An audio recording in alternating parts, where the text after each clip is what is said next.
Serial मन मर्जी की नेक्स्ट एपिसोड में आखिरकार जो वो अब शुजा बहुत ही घटिया हरकतों पे आना शुरू हो चुका है। अब ये किसी भी तरह से चाहता है कि सीरत जो वो मुझे तलाक ना दे और मेरी जो जान है ये बची रहे, लेकिन सीरत ने ये बात अपने दिल के अंदर बैठा दी है और वो किसी भी तरह से अब नहीं रहना चाहती शुजा के साथ। ये तलाक के पेपर तैयार करवाती है क्योंकि हादी भी बार बार मजबूर करने की कोशिश कर रहा है, सारा का सारा ख़ानदान बार बार मजबूर कर रहा है कि अब इसके साथ किसी किस्म का कोई रिलेशन रखने की जरूरत नहीं है। तो इसी वजह से तलाक के पेपर तैयार करवाती हैं और ये शुजा के घर में भेज देती है या दादू जान के हाथ दे देती है। जब दादू जान घर के अंदर जाता है तो वो तलाक के पेपर जो वो सामने शुजा के काट देता है और कहता है कि ये तलाक के पेपर हैं, सीरत ने भेजे, आप ऐसा करें कि आप इन पेपरों के ऊपर चुपचाप खामोशी के साथ साइन कर दें। जैसी ये बातें फ़ौरन जहाँ पर जो वो शुजा सुनता है तो शुजा साफ अल्फाज में इनकार कर देता और कहता है कि नहीं, ऐसा नहीं हो सकता, मैं किसी भी तरह से सीरत को तलाक नहीं दूंगा चाहे जो कुछ भी हो जाए।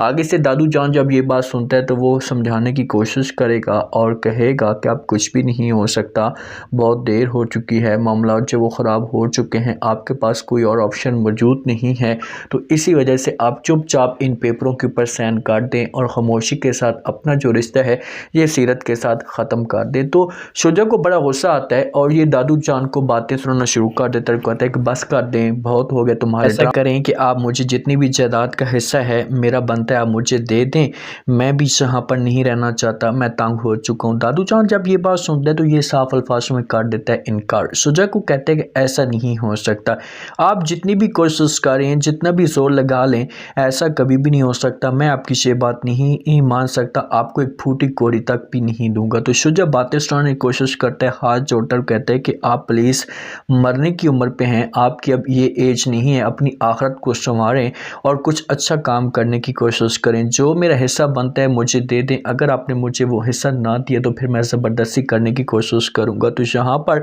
दादू जान भी इस मामले पे बड़ा परेशान हो जाएगा कि ये किस तरह की बातें कर रहा है, क्योंकि दादू जान ने इसी शुजक के लिए सब कुछ कुर्बान कर दिया था, अपना सब कुछ लुटा दिया था और आज यही शुजा इसे मुंह तोड़ जवाब दे रहा है और इससे कैसे बातें सुना रहा है। तो इस मामले पे सोचना चाहिए यहाँ पर हमारे जो वो दादू जान को कि इसने कितनी बड़ी मिस्टेक कर दी है, अगर जे ऐसा की मिस्टेक ना करता तो इससे के मामला जो वो कभी भी ख़राब ना होते। तो यहाँ से शुजा चला जाता है सीरत के घर में। अब ये नशा करता है, नशे की हालत में जाता है, सीरत जो वो अपने रूम के अंदर मौजूद होती है, जब ये अपने रूम में जाता है तो सीरत के साथ बातें करना शुरू कर देता है, सीरत को समझाता है और कहता है कि देखो सीरत, तुम ऐसा नहीं कर सकती, तुम मेरे साथ इतना बड़ा धोखा, इतना बड़ा फ्रॉड मत करो, मैं बहुत ज़्यादा मोहब्बत करता हूँ आपके साथ, आपके अलावा किसी और के बारे में सोच भी नहीं सकता। जब ये बात सीरत सुनती है तो साफ अल्फाज में सीरत जब वो इनकार कर देती है और कहती है कि बस मैंने डिसाइड कर लिया है, अब मैं आपके साथ ऐसी ज़िंदगी नहीं गुजार सकती, बेहतर चाहिए होगा कि आप मुझे तलाक दें। शुजा कहाँ ये बात सुनता है, शुजा तो नशे में होता है और ये बार बार मिनटे तरले करता है और सीरत को कहता है कि ऐसा मैं नहीं होने दूंगा,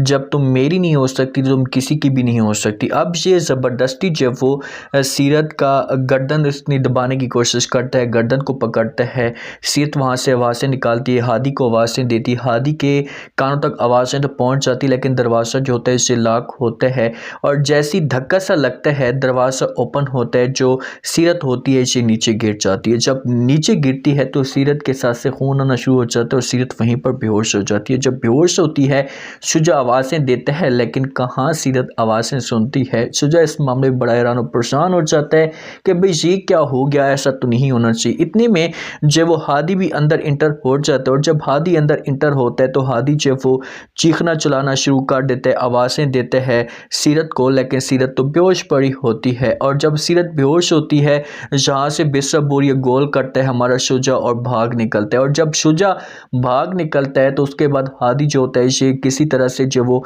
जहाँ से सीरत को उठाता है और इसे डॉक्टर के पास लेकर चला जाएगा। जब डॉक्टर के पास लेकर जाएगा, डॉक्टर जो होगा हादी को अपने पास बुलाएगा, इसके साथ बात करेगा कि भाई इसके साथ तो बहुत बड़ी ज्यादती हुई है, इसे मारा गया, इसके ऊपर जुल्म किए गए, ये सब कुछ क्या है। तो इस मामले पे हादी को बड़ा गुस्सा आएगा। अब शुजा जहाँ से भागने की कोशिश कर रहा होता है, ये आता है आकर जब वो मंशा के रूम में, मंशा जब शुजा को परेशानी की हालत में देखती है, इसका पसीना बिल्कुल इसके साथ से नीचे उतर रहा होता है, पूरा पसीने से लथपथ होता है। मंशा शुजा से पूछने की कोशिश करती है और कहती है कि शुजा आखिरकार क्या हुआ, आपको मसला क्या है, आप इतने परेशान, इतने उदास उदास किस वजह से चल रहे हैं। तो शुजा कोई भी बहस नहीं करता, वो साफ अल्फाज में इनकार कर देता और कहते हैं कि मैं आपके साथ जो वो बात करने के मूड में नहीं हूँ। बेहतर ये होगा कि आप मेरे साथ किसी किस्म की कोई बहस मत करें, मुझे तंग करने की कोशिश मत करें और मुझे कुछ सामान दें। ये पैसे भी उठा सकता है, ये कोई ना कोई चीज़ें उठा सकता है, जिसकी वजह से इसे रोकने की कोशिश की जा रही होती है। मंशा बार बार इसे रोकती है लेकिन कोई भी बात नहीं सुनता शुजा और जहाँ से जो वो चला जाएगा। लेकिन मंशा जो होगी ना इस मामले में परेशान हो जाएगी कि आखिरकार इस बंदे को हो क्या गया है, ये बंदा इस तरह रवैया क्यों रख रहा है। तो ये किसी भी तरह से दादा जान के साथ रब्ता कर सकती है, ये किसी के साथ भी बात कर सकती है, लेकिन मामला जो होंगे ना ये ख़राब हो जाएंगे। अब हादी पुलिस को भी इंफॉर्मेशन काट देता है और अपने दादा जान के साथ कॉल पे बात करता और कहते हैं कि आपका जो प्यारा शुजा है ना अब ये बचने वाला नहीं है, इसने बहुत बड़ी ज़्यादती की है हमारी सीरत के साथ। तो दादा जान जब ये बात सुनते हैं तो बड़ा परेशान हो जाता है और ये हादी से पूछने की कोशिश करता है। हादी को कहते हैं कि आखिरकार क्या हुआ, मुझे आप खुलकर कुछ बताएंगे, मामला क्या चल रहा है। तो हादी जो होता है ये A to Z कहानी बता देता और कहता है कि आप जो ये दादा शुजा है ना इसने जो वो जुल्म किया, सीरत की गर्दन पे हाथों के निशान है, तो इससे ज़ाहिर होता है कि ये जो शुजा है इसने सीरत के ऊपर जुल्म किए हैं। लेकिन एक बात कान खोल कर सुन लेना, मैं कभी किसी भी तरह से अब शुजा को नहीं छोड़ूंगा। जब ये बातें दादा जान सुनता है तो दादा जान इस मामले पे बड़ा परेशान हो जाता है। दादा जान को जो वो यकीन तक नहीं आएगा कि आखिरकार जो वो ये सब कुछ क्या हो गया और कैसे हो गया। तो ये बात तो नहीं मानेगा, समझाने की कोशिश करेगा, लेकिन इसकी कोई भी बात अपनी ही सुनी जाएगी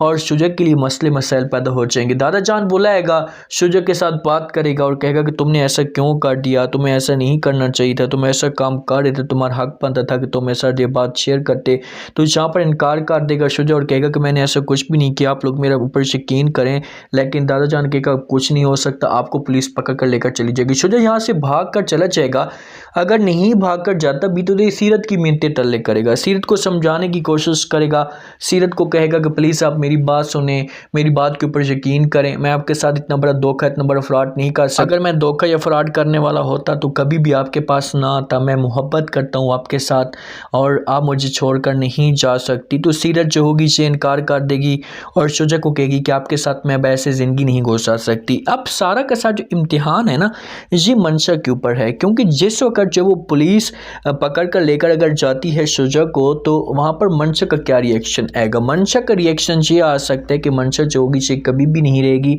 शुजा के साथ और ये दूसरे यार के साथ गोल खिलाने की कोशिश करेगी, उसी के साथ अपना वक्त गुजारेगी और जब उसी के साथ ये वक्त गुजारेगी तो उसके बाद फिर जो शुजा को इस बात का एहसास होगा कि यार मैंने कितनी बड़ी मिस्टेक कर दी है और सज़ा जो होगी ये कड़ी से कड़ी जो वो दादा जान को मिलनी चाहिए ताकि दादा जान दोबारा किसी का घर इससे बर्बाद ना करे, किसी के साथ इस तरह ज़्यादती ना करे। आप लोग इस बारे में क्या कहते हैं, अपना फीडबैक लाजमी दें और आपने चैनल को भी लाजमी सब्सक्राइब कर देना है। शुक्रिया, अल्लाह हाफ़िज़।